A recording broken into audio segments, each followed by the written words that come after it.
In the magnificent kingdom of Eldoria, where golden spires touched the clouds and crystal fountains sang in the courtyards, stood the grandest palace anyone had ever seen. The Palace of Seven Towers rose majestically against the morning sky, its walls adorned with precious stones that sparkled like captured starlight. Within these walls lived the royal family, and among them was young Prince Alexander, a boy of merely 8 years whose heart was as pure as mountain snow. Prince Alexander was unlike any royal child the kingdom had ever known. While most princes his age spent their days learning about power and authority, Alexander found joy in the smallest acts of kindness. His bright green eyes held a wisdom that seemed far beyond his years, and his gentle smile could warm even the coldest hearts. The servants whispered among themselves about how different he was from the princes of old, how he never demanded anything for himself, but always asked about others. The palace was protected by the elite royal guard, a group of the finest soldiers in all of Eldoria. These men had trained for years to earn their positions, learning to stand perfectly still for hours, to show no emotion, and to protect the royal family with their lives. The most important rule of the royal guard was simple yet absolute. Never break formation, never show emotion, and never, under any circumstances, interact with the royal family unless directly commanded by the king or queen. Captain Marcus Thornfield led this distinguished guard. A man of 45 with silver threading through his dark hair, Marcus had served the palace for over 20 years. His steel blue eyes had seen many young royals come and go, but none had ever affected him the way Prince Alexander did. Marcus had trained his men to be living statues, pillars of strength and discipline that would never waver in their duty. Among his guards was Sergeant William Hayes, a young man of 28 who had joined the Royal Guard only 3 years prior. William came from a humble farming family in the countryside, and his position as a palace guard was the highest honor his family had ever achieved. He took his duty seriously, perhaps more seriously than anyone else, because he knew how much this position meant not just to him, but to his parents who had sacrificed everything to give him this opportunity. William stood at his assigned post every day outside the prince's private study, a beautiful room filled with books, toys, and artwork that the young prince created during his lessons. The study overlooked the palace gardens, where roses bloomed in every color imaginable and peacocks strutted proudly across emerald lawns. William had been assigned this post because of his unwavering discipline and his ability to remain motionless for hours without showing any sign of fatigue or discomfort.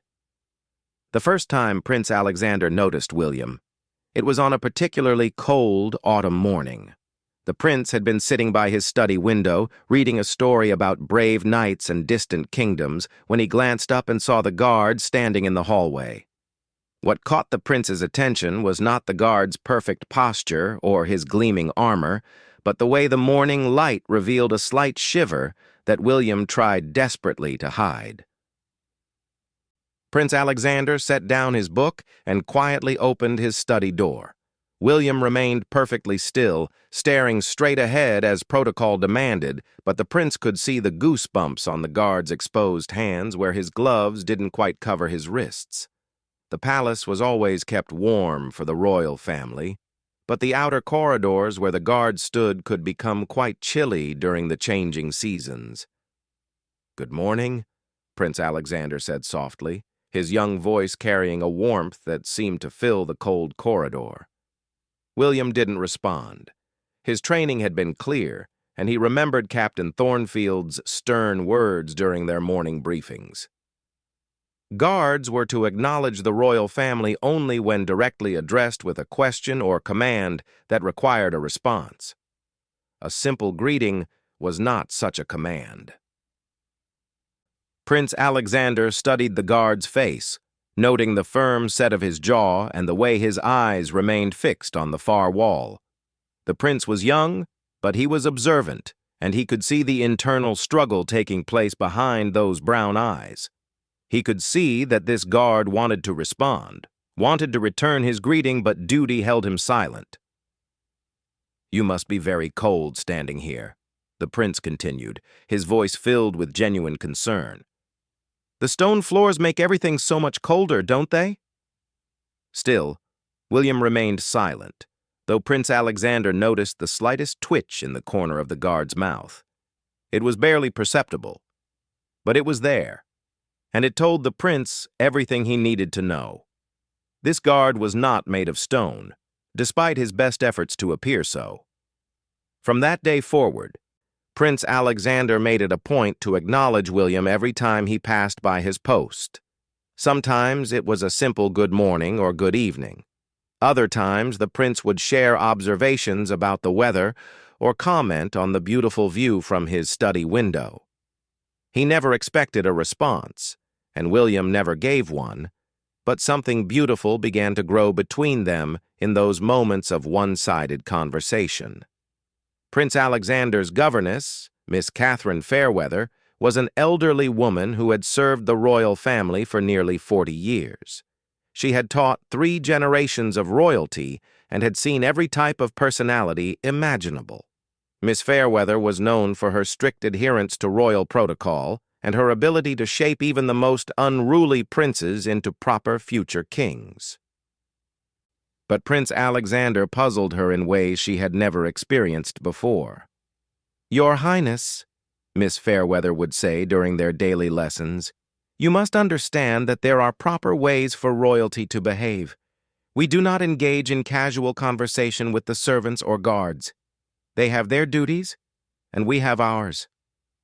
Prince Alexander would nod politely, his green eyes serious as he absorbed her words, but Miss Fairweather could see that her lessons about royal distance were not taking root in the way they should. The boy was respectful and intelligent, excelling in his studies of history, language, and mathematics, but he seemed incapable of understanding why kindness should be limited by social position. "But, Miss Fairweather," Prince Alexander would ask, "if someone is cold or sad or lonely, shouldn't we try to help them feel better? Isn't that what good people do?" Miss Fairweather would pause at such questions because she could not argue with the sentiment, even though it went against everything she had been taught about royal protocol. She had served kind royalty before, but never one who seemed to feel the emotions of others as deeply as Prince Alexander did. Meanwhile, in the guards' quarters, William found himself thinking about the young prince more than he knew he should. During the evening meals with his fellow guards, he would listen to their conversations about their families, their homes, and their dreams. But his mind would wander to the gentle voice that greeted him each day and the concerned eyes that seemed to see right through his armor to the person underneath. Captain Thornfield noticed the subtle changes in his men, particularly in William. The captain was an observant leader who prided himself on knowing each of his guards individually. He had seen how some of them softened slightly when Prince Alexander was near, how their perfect military bearing would relax almost imperceptibly in the presence of the young royal's genuine warmth. "Remember, men," Captain Thornfield would say during their weekly briefings, "we are the King's Guard. We are here to protect and serve, not to befriend. The royal family depends on our professionalism and our ability to maintain proper boundaries. A guard who becomes emotionally involved is a guard who cannot properly do his duty." William would nod along with the others, understanding the wisdom in the captain's words, but finding it increasingly difficult to ignore the growing warmth in his chest whenever Prince Alexander spoke to him. He had never experienced anything like it before. The prince's kindness was like sunlight breaking through storm clouds, and William found himself looking forward to each day's assignment with an anticipation that both thrilled and worried him. One particularly memorable morning, Prince Alexander emerged from his study carrying a book about the history of Eldoria. As he passed William's post, he paused and held up the book so the guard could see the cover. "I'm learning about the great battles that protected our kingdom," the prince said, his voice filled with excitement and admiration. Did you know that guards like you have been protecting the royal family for over 300 years? You're part of such an important tradition."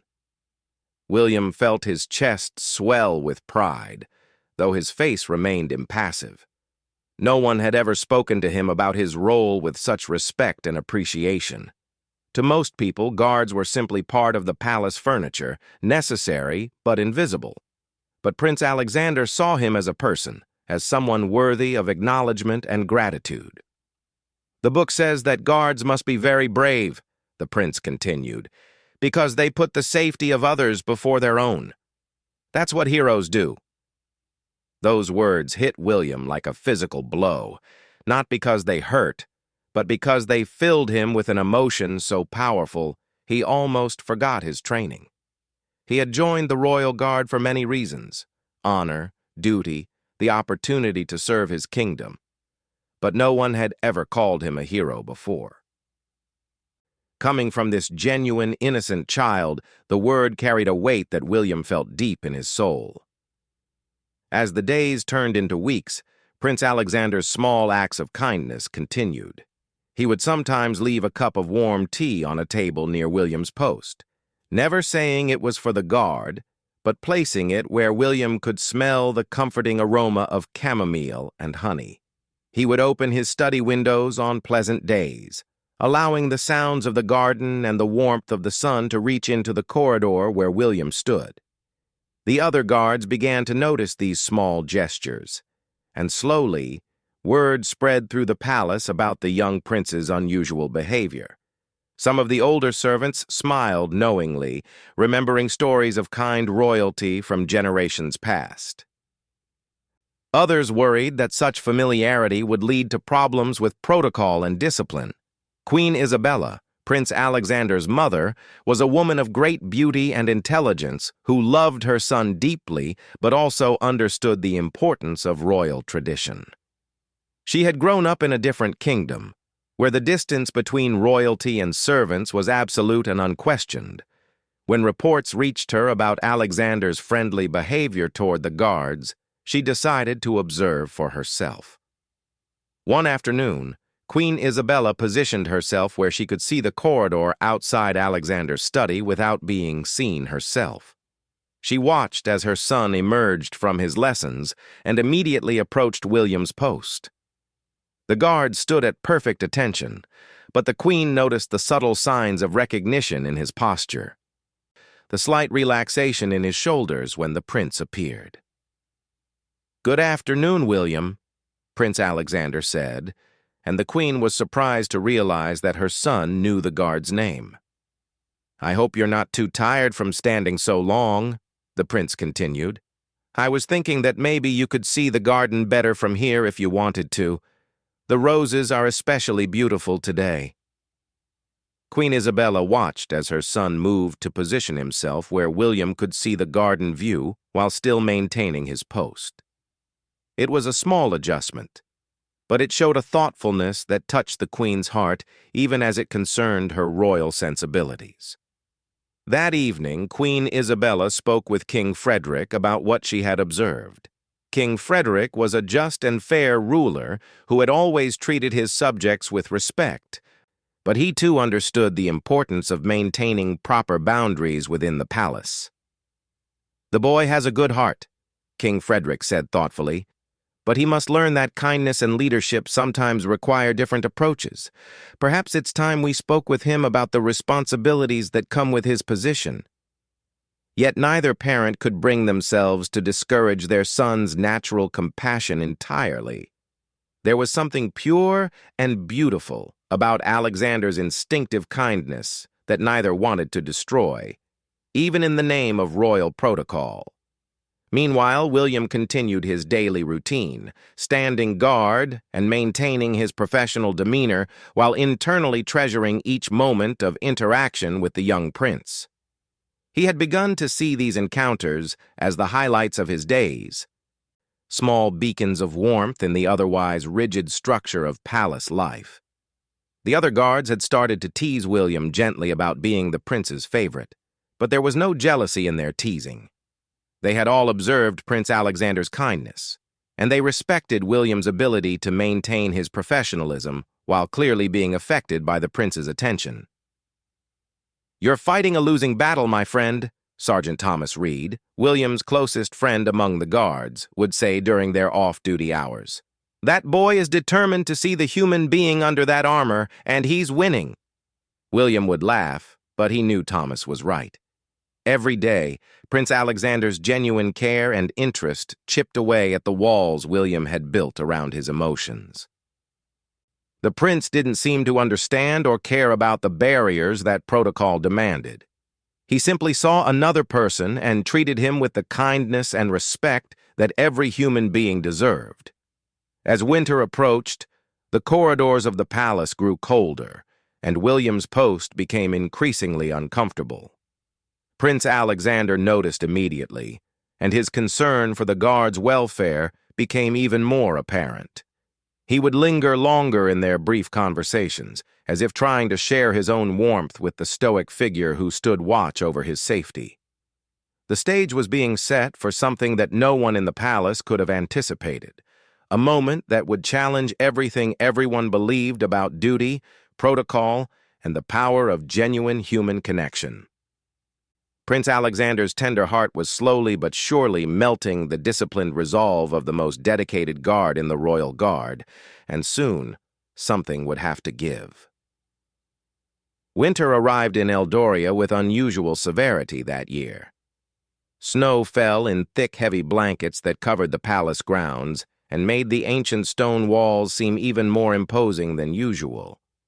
The beautiful gardens that Prince Alexander loved to observe from his study window disappeared under pristine white drifts, and icicles hung like crystal daggers from the palace eaves. The cold affected everyone in the palace, but none more so than the guards who stood at their posts in the corridors and courtyards. Despite the thick stone walls, drafts found their way through every crack and crevice, making the guards' duties almost unbearable during the longest, coldest nights.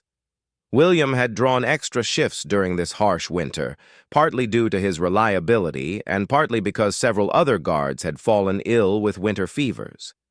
He now spent 12 hours a day at his post outside Prince Alexander's study from dawn until well after sunset.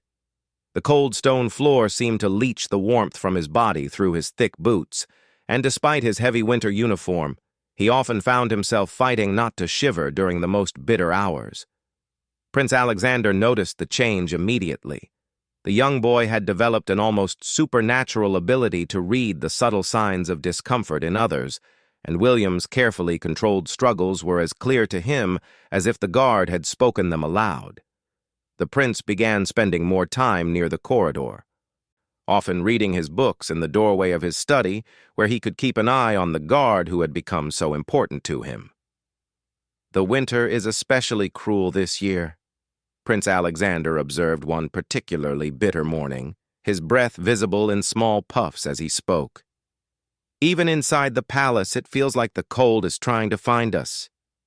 William remained at attention, but Prince Alexander noticed the way the guard's gloved hands flexed slightly, as if trying to maintain circulation. The prince's heart ached to see someone suffering, especially someone who was suffering in service to his family. That afternoon, Prince Alexander disappeared from his study for nearly an hour, leaving Miss Fairweather quite worried about her young charge. When he returned, he carried with him a small brazier and several pieces of charcoal that he had somehow convinced the kitchen staff to give him. "Your Highness," Miss Fairweather scolded gently, "you cannot simply wander through the palace taking things from the kitchens. What were you thinking?" "I was thinking about warmth," Prince Alexander replied with the simple honesty that had come to characterize all his actions. "Someone I care about is very cold, and I wanted to help." Miss Fairweather followed the prince's gaze toward the corridor where William stood, and understanding dawned on her face. She had been observing the growing connection between the prince and the guard with increasing concern, but she had also been touched by the genuine affection that had developed between them. "You know that guards are trained to endure discomfort," Miss Fairweather said softly. "It's part of their duty." But why should they have to suffer when we could easily help them be more comfortable? Prince Alexander asked, his green eyes filled with confusion at what seemed to him like unnecessary cruelty. We have braziers and warm fires throughout the palace. Why shouldn't the guards have warmth too? Miss Fairweather found herself without a good answer to that question. Palace protocol had always dictated that guards endure whatever conditions their posts required, but when viewed through the eyes of an innocent child, the logic seemed flawed and needlessly harsh. Prince Alexander positioned the small brazier near the corridor, close enough to provide William with some warmth, but not so close as to interfere with his duties. He lit the charcoal carefully, having learned the technique from watching the servants tend to the fireplaces throughout the palace. When William saw what the prince was doing, he felt a warmth that had nothing to do with the small flames dancing in the brazier. No one in his entire life had ever considered his comfort with such thoughtfulness. The gesture was small but profound, and it spoke to a kindness that William had never experienced before. "I hope this helps a little," Prince Alexander said quietly, as he adjusted the brazier's position one final time. "Everyone deserves to be warm." The effect of this small act rippled through the palace faster than either the prince or William could have imagined. Other guards noticed the brazier, and word spread quickly about Prince Alexander's concern for William's comfort. Some of the veteran guards smiled at the story, remembering their own younger days when small acts of kindness had meant everything to them. Others worried about the precedent being set and the possible disruption to established protocols. Captain Thornfield heard about the brazier incident within hours, and he found himself facing a dilemma he had never encountered in his 20 years of service. On one hand, the prince's action was a clear violation of established protocol that maintained necessary distance between the royal family and the guards. On the other hand, the action came from such genuine kindness that punishing it seemed almost cruel. The captain decided to observe the situation himself before taking any action. He positioned himself where he could watch the interactions between Prince Alexander and William without being seen, and what he witnessed surprised him more than he had expected. Prince Alexander's kindness toward William had not made the guard less professional or less attentive to his duties. If anything, William seemed more alert and dedicated than ever before. The young guard stood straighter, remained more focused, and carried himself with a pride that hadn't been there before the prince's attention began. Captain Thornfield realized that Prince Alexander's kindness was not weakening William's resolve or discipline. Instead, it was inspiring the guard to be the best possible version of himself.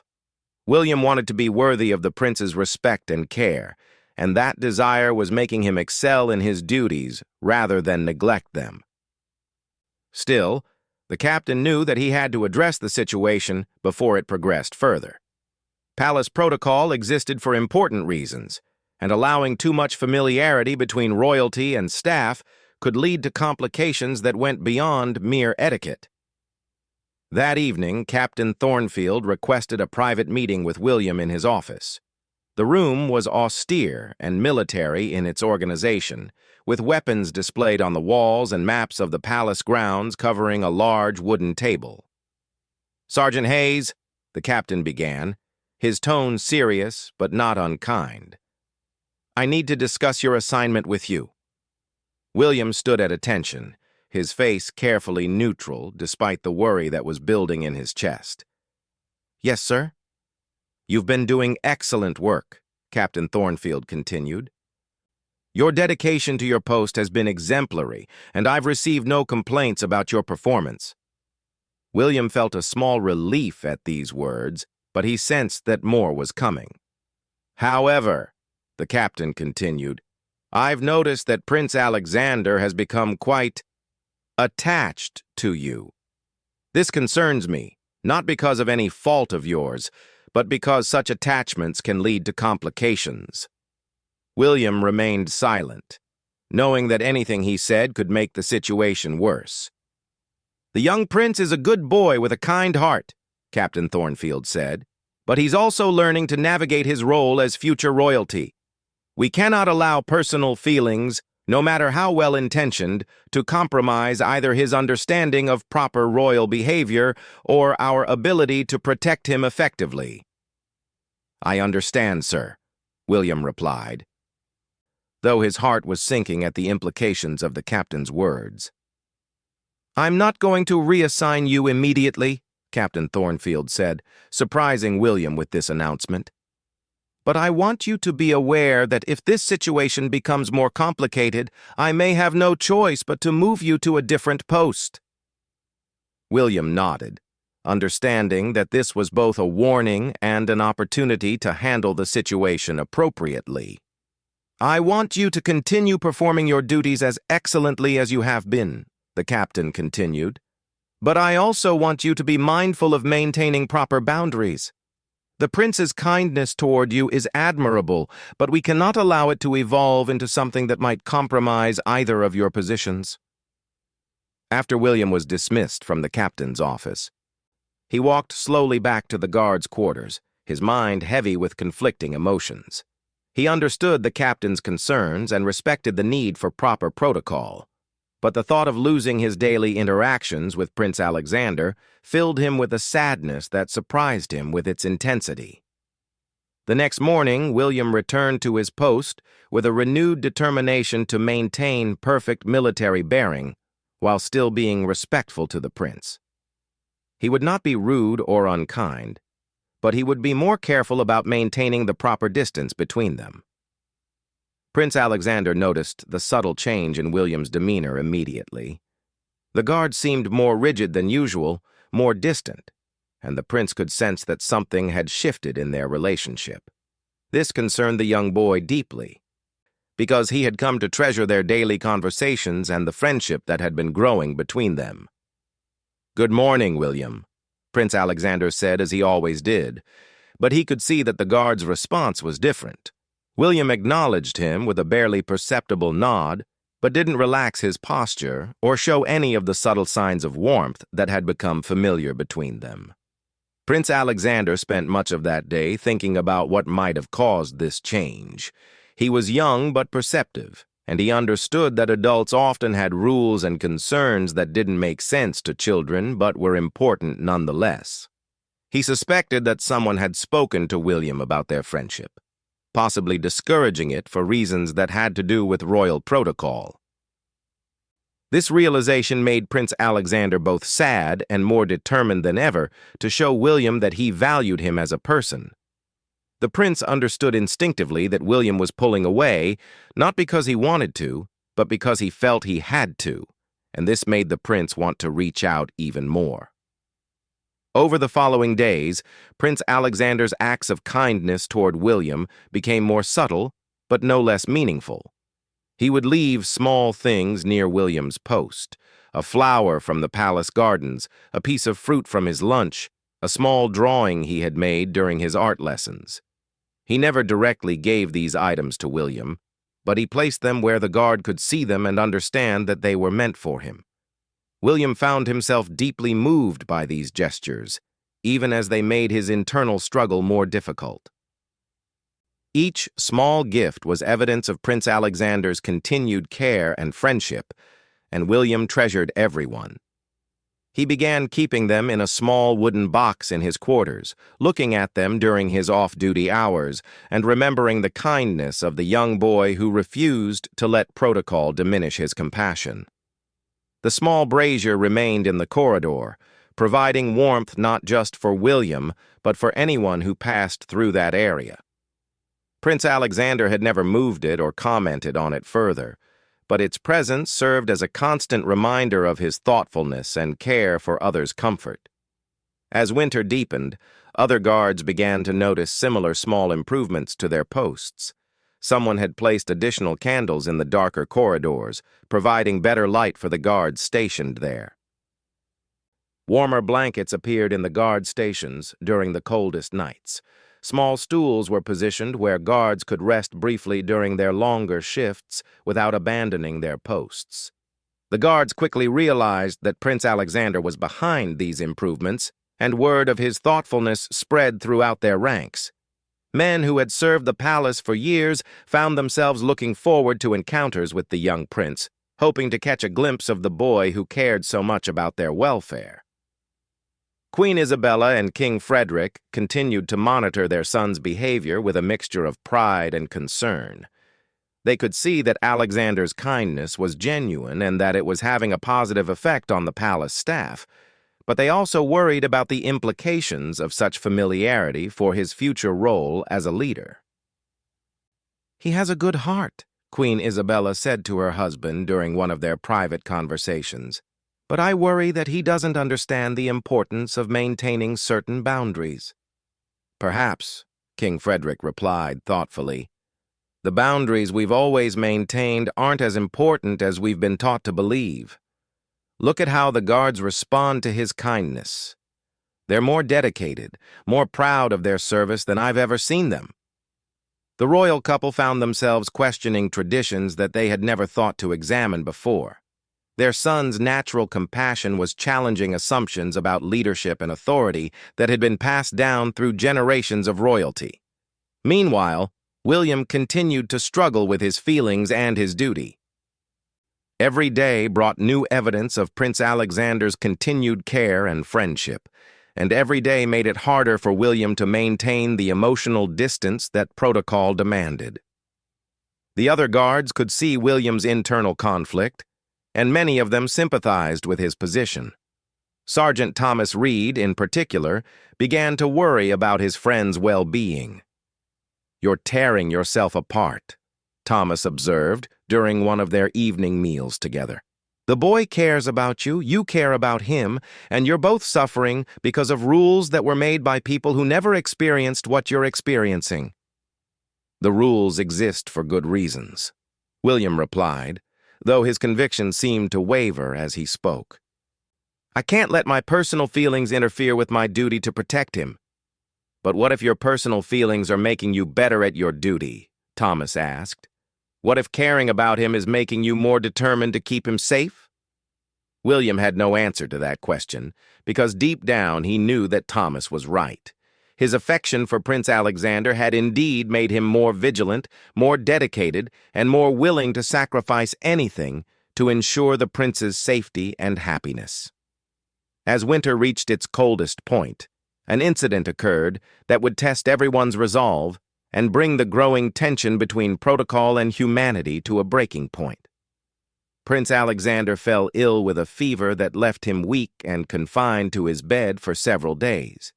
During the prince's illness, William found himself more anxious than he had ever been while on duty. He listened carefully for any sounds from the prince's chambers, watched for signs of the doctors and servants who came and went, and found himself praying to whatever gods might be listening for the young boy's recovery. When Prince Alexander was finally well enough to return to his studies, he was paler and thinner than before. But his eyes still held the same warmth and kindness that had captivated William from the beginning.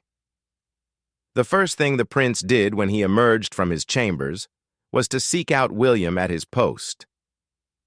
"I missed our conversations," Prince Alexander said softly, his voice still weak from his illness. "Were you worried about me?" The question caught William completely off guard. In all his training, no one had ever prepared him for a moment when a member of the royal family would ask about his feelings with such genuine concern. The honest answer was that he had been more worried about Prince Alexander than he had ever been about anything in his life. But admitting that would be a complete abandonment of protocol. William looked down at the young prince, seeing the hope in those bright green eyes, and felt something fundamental shift inside his chest. This boy, this kind and gentle soul, was asking not because protocol required it or because he expected a certain answer, but because he genuinely cared about William as a person. The walls that William had spent weeks trying to rebuild around his emotions began to crumble once again, and he realized that he was fighting a battle that he could never win. Prince Alexander's kindness was not a weakness to be overcome or a distraction to be ignored. It was the most powerful force William had ever encountered. and it was changing him in ways that he was only beginning to understand. The stage was now set for the moment that would change everything, when the conflict between duty and humanity would reach its peak, and William would be forced to choose between the protocol he had sworn to uphold and the genuine love he had come to feel for the remarkable child who had seen past his armor to the person underneath. Spring arrived in Eldoria like a whispered promise of hope. The harsh winter that had tested everyone in the palace began to release its grip, and the first green shoots appeared in the gardens that Prince Alexander loved so much.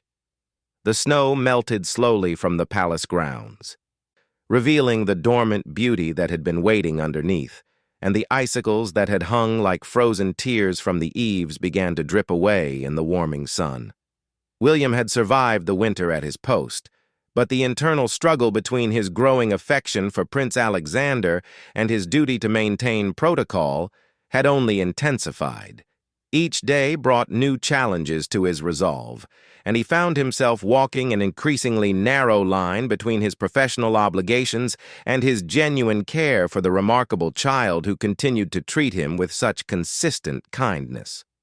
Prince Alexander had fully recovered from his winter illness, but the experience had changed him in subtle ways. He seemed more aware than ever of the fragility of life and the importance of the connections between people.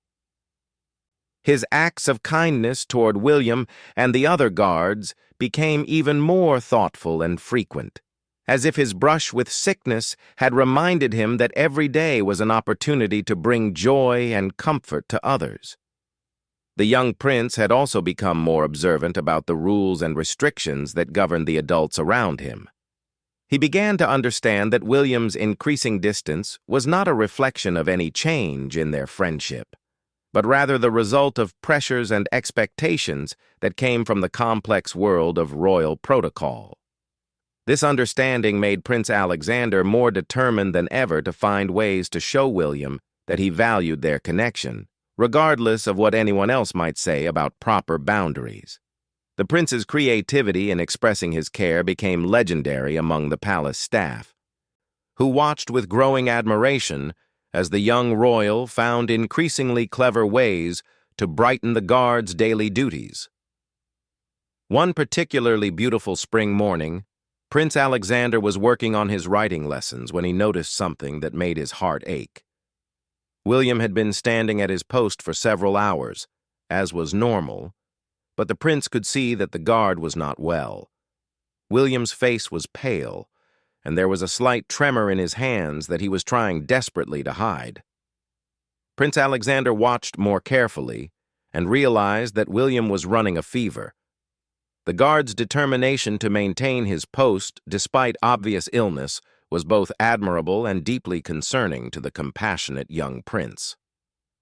William's sense of duty was so strong that he was willing to endure significant discomfort rather than abandon his responsibilities. The prince tried to catch William's eye, hoping to communicate his concern, but the guard remained focused on maintaining his professional demeanor despite his obvious suffering. As the hours passed, William's condition seemed to worsen, and Prince Alexander found himself unable to concentrate on his lessons as worry consumed his thoughts. By mid-afternoon, William was swaying slightly on his feet, though he continued to fight against showing any sign of weakness. His fever had clearly worsened, and beads of perspiration dotted his pale forehead despite the mild spring weather. Prince Alexander watched in growing alarm as the guard he had come to care about so deeply pushed himself beyond reasonable limits. Miss Fairweather noticed her young charge's distraction and followed his concerned gaze toward the corridor. When she saw William's condition, she too became worried, but she also understood the complex protocols that prevented her from taking immediate action. "Perhaps we should inform Captain Thornfield," Miss Fairweather suggested quietly to Prince Alexander. "But that would get William in trouble," the prince replied, his voice filled with distress. "He's trying so hard to do his duty, even when he's not well." Miss Fairweather saw the anguish in her young student's eyes and felt her own heart breaking a little. She had spent decades teaching royal protocol, but she had never encountered a situation where following the rules seemed so clearly wrong from a humanitarian perspective. As the day wore on, William's condition continued to deteriorate. He had been on duty for over 10 hours with only brief breaks, and his fever was making it increasingly difficult for him to maintain his composure. The guard was trapped between his unwillingness to abandon his post and his body's growing inability to continue functioning normally. Prince Alexander made several attempts to get Miss Fairweather to dismiss him early from his lessons, but she insisted that they complete their scheduled coursework. The prince tried to focus on his studies, but his eyes kept drifting toward the corridor where William struggled to remain upright. Finally, as the afternoon sun was beginning to set, the moment arrived that would change everything for both Prince Alexander and William. William had been standing for nearly 12 hours when his fever reached a point where his body could no longer maintain its careful balance. The guard felt the world beginning to spin around him, and despite his best efforts to remain steady, he began to sway dangerously on his feet. Prince Alexander saw what was happening and reacted without thinking. The young boy dropped his books and rushed from his study, reaching William just as the guard's knees began to buckle. Without hesitation, Prince Alexander positioned himself to support William's weight, wrapping his small arms around the much larger man in an attempt to keep him from falling. "I've got you," Prince Alexander whispered urgently, his young voice filled with determination and love. "You don't have to fall. I'm here." The moment was extraordinary and transformative. William, who had spent months maintaining perfect protocol and emotional distance, found himself being supported and comforted by the very person he was supposed to be protecting. The irony and beauty of the reversal was not lost on him, even in his fevered state. For William, feeling the prince's small arms around him and hearing the genuine care in the boy's voice, the last walls of professional distance finally crumbled completely. The kindness that Prince Alexander had shown him over so many months had been building to this moment, and William could no longer pretend that their connection was merely that of royal and servant. "Your Highness," William whispered, his voice breaking with emotion as he allowed himself to lean slightly into the prince's support. "You shouldn't. Protocol says—" "I don't care what protocol says," Prince Alexander replied with a firmness that surprised both of them. "You're sick, and you need help, and that's more important than any rule." In that moment, William's professional facade completely disappeared. Tears began to roll down his cheeks, tears of gratitude, exhaustion, relief, and overwhelming affection for this remarkable child who refused to let artificial barriers prevent him from caring for another human being. "Thank you," William whispered, and for the first time since he had been assigned to guard Prince Alexander, he spoke from his heart rather than from his training. "Thank you for seeing me." Prince Alexander looked up at William's face and saw the tears there, and his own eyes filled with moisture as he realized the profound impact that his simple acts of kindness had been having all along. "Of course I see you," the prince replied softly. "You're William. You're brave and good, and you've been taking care of me for so long. Why wouldn't I see you?" Miss Fairweather, who had been watching this scene unfold from the doorway of the study, felt her own tears beginning to fall. In all her years of service to the royal family, she had never witnessed anything so moving or so real as the genuine love that existed between this young prince and the guard who had been so touched by his kindness. Captain Thornfield arrived at that moment, having been summoned by another guard who had witnessed the scene and recognized that immediate medical attention was needed. The captain saw William leaning on Prince Alexander for support, saw the tears on both their faces, and understood immediately that something fundamental had shifted in the careful balance he had been trying to maintain. "Sergeant Hayes needs medical attention," Captain Thornfield announced, his voice carefully neutral as he processed what he was seeing. "Yes, sir," Prince Alexander replied. not moving away from William but instead strengthening his support of the weakened guard. "He's been standing for too long while he was sick. He was trying not to let anyone know, but I could see that he needed help." Captain Thornfield looked at the young prince supporting his guard and made a decision that would change palace protocol forever. Instead of separating them or enforcing the traditional boundaries, he stepped forward to help support William from the other side. "Let's get him to the infirmary," the captain said, and together the three of them made their way through the palace corridors. As they walked, other guards and servants stopped to watch the unprecedented sight of Prince Alexander helping to support one of his protectors. Rather than being shocked or disapproving, most of them seemed deeply moved by the demonstration of genuine care and humanity. In the palace infirmary, the doctor confirmed that William was suffering from a significant fever and was severely dehydrated from standing at his post for so many hours without proper breaks. Prince Alexander refused to leave William's bedside, insisting that he wanted to make sure his friend was properly cared for.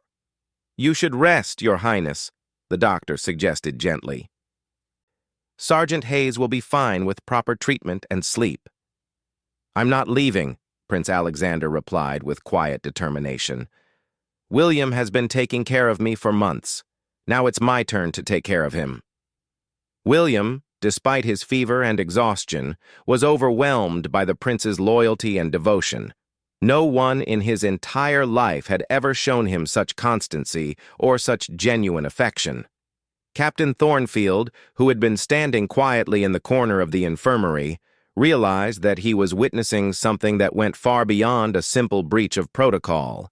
He was seeing the development of a bond that represented the very best of what human relationships could be, regardless of social position or formal roles.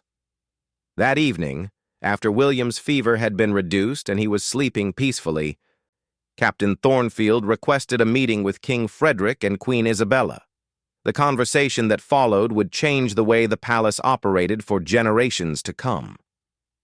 "Your Majesties," Captain Thornfield began, "I need to discuss the situation between Prince Alexander and Sergeant Hayes." The royal couple listened as the captain described the events of the day and the depth of the connection that had developed between their son and the young guard.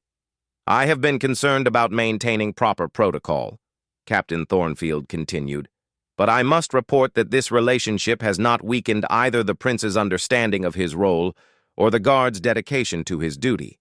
If anything, both of them have become better versions of themselves because of their mutual care and respect."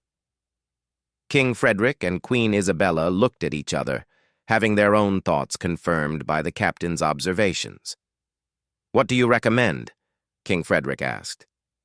"I recommend that we allow this friendship to continue," Captain Thornfield replied without hesitation.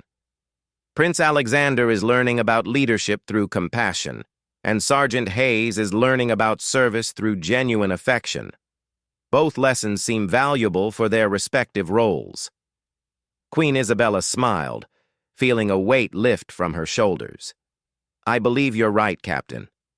Perhaps the most important lesson our son can learn is that true authority comes from caring for those we serve, rather than standing apart from them." From that day forward, the atmosphere in the palace began to change. Prince Alexander's friendship with William was no longer hidden or discouraged, but celebrated as an example of the kind of leader the prince was becoming. William was allowed to respond to the prince's greetings and to participate in conversations that enriched both their lives. The other guards began to experience similar freedoms in their interactions with the royal family. Formal respect remained important, but the rigid emotional distance that had characterized palace life for generations began to soften into something more humane and sustainable. William recovered fully from his fever, but he was forever changed by the experience of being cared for so completely by someone he had been taught to think of as above such concerns. His dedication to protecting Prince Alexander became even stronger, but it was now motivated by love rather than mere duty. Prince Alexander continued to grow into his role as future king, but his natural compassion was no longer seen as something to be corrected or controlled. Instead, it became recognized as his greatest strength and the foundation of the kind of leader he would become. Years later, when Prince Alexander ascended to the throne as King Alexander the Compassionate, he would credit his understanding of true leadership to the lessons learned from his friendship with a palace guard who taught him that strength and vulnerability, duty and love could coexist in the same heart. William served as captain of the royal guard under King Alexander's reign, and their friendship became the foundation for a new approach to leadership that prioritized the well-being and dignity of every person in the kingdom, regardless of their position or role. The small brazier that Prince Alexander had once placed in a cold corridor became a symbol throughout the kingdom, representing the idea that those who serve others deserve comfort, respect, and care.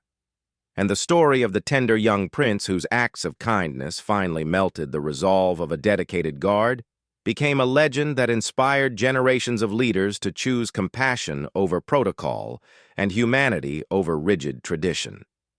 In the end, Prince Alexander's tender heart had indeed touched everyone around him, proving that the greatest strength a leader can possess is the courage to see and value the humanity in every person they encounter, regardless of the barriers that society might place between them.